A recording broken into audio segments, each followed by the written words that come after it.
headquarters. They detail abuse by military interrogators. The agents wrote of finding prisoners chained hand and foot in a fetal position for up to 24 hours at a time, and of prisoners who had urinated or defecated on themselves. Another FBI document says an interrogator grabbed a detainee's thumbs and bent them backwards and grabbed his genitals. One FBI agent reported that he saw a detainee had been gagged with duct tape that covered much of his head. The interrogator explained that the prisoner had been chanting the Quran and would not stop. Unimaginable to me. I just cannot imagine what people think they were doing. I mean, we ran the emails and Sergeant Sarr's story past one of the nation's most experienced military intelligence experts. Army Colonel Patrick Lang was head of human intelligence gathering at the Pentagon's Defense Intelligence Agency. Lang, who's now retired, wrote the Arabic and Middle East Studies curricula for West Point.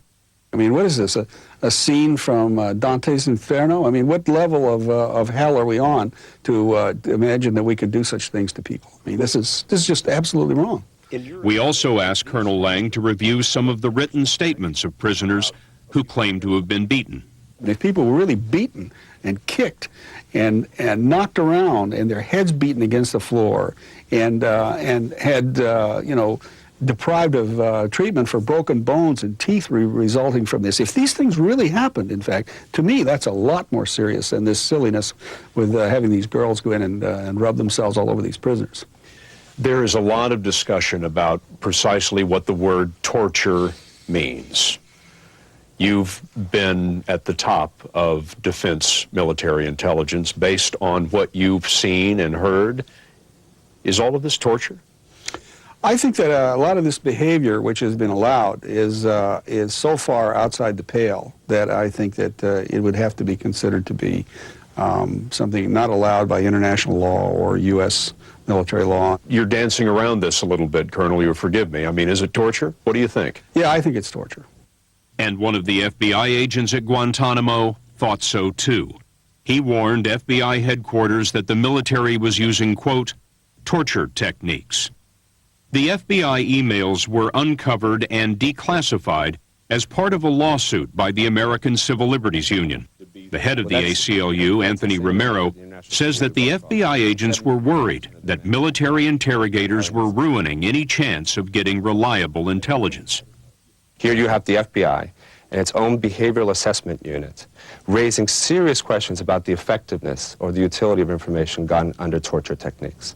When the FBI agents are writing about these techniques, they're asking their bosses in Washington for what? What's the point of these memos? They're asking sometimes for guidance. FBI agents were being instructed not to be a part of interrogations where they thought torture and abuse was taking place. So what was curious is here you had the Department of Defense undertaking some of the interrogation techniques, and FBI agents sitting on the sidelines because their own leadership thought it would be inappropriate for them to be involved in those interrogations. Based on the FBI emails and Sergeant Sarr's story, the Pentagon's Southern Command is now investigating whether prisoners have been tortured or subjected to sexual tactics at Guantanamo Bay. If all of this was well known on the base, how could it have been kept largely under wraps for 3 years, especially when congressmen and senators often inspected the camp? Well, Sergeant Sarr told us it may be in part because those inspections were rigged to fool the visiting VIPs. Interrogations were set up so the VIPs could come and witness an interrogation. And in fact, the interrogation would be a mock interrogation. What do you mean a mock interrogation?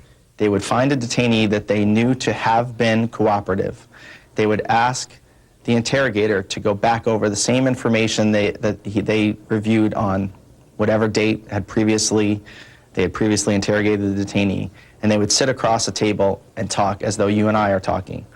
And this was a fictitious world that they would create for these VIP visits because, in fact, that's not what generally took place in Guantanamo Bay. They staged these interrogations? Yes, sir. They staged the interrogations. We asked the Army to comment on Sarr's story or provide someone to talk about Guantanamo Bay. The Army declined.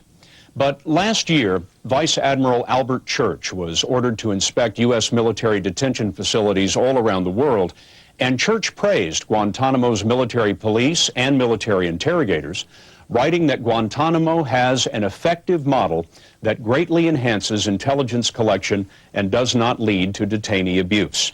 It is a model that should be considered for use in other interrogation operations in the global war on terror. Still, Patrick Lang, the former head of human intelligence gathering at the Defense Intelligence Agency, told us that the picture of Guantanamo Bay's operation painted by SAR and the FBI memos is unrecognizable to him.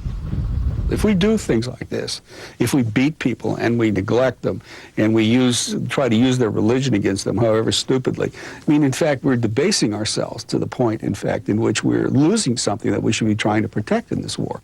You told us earlier that you were ashamed to hear about these tactics. I was. What do you mean by that? Well, as a professional soldier and someone who dedicated his life to the service of the United States, in fact, to think that the United States would stoop to such tactics as this, I find to be a disgraceful thing.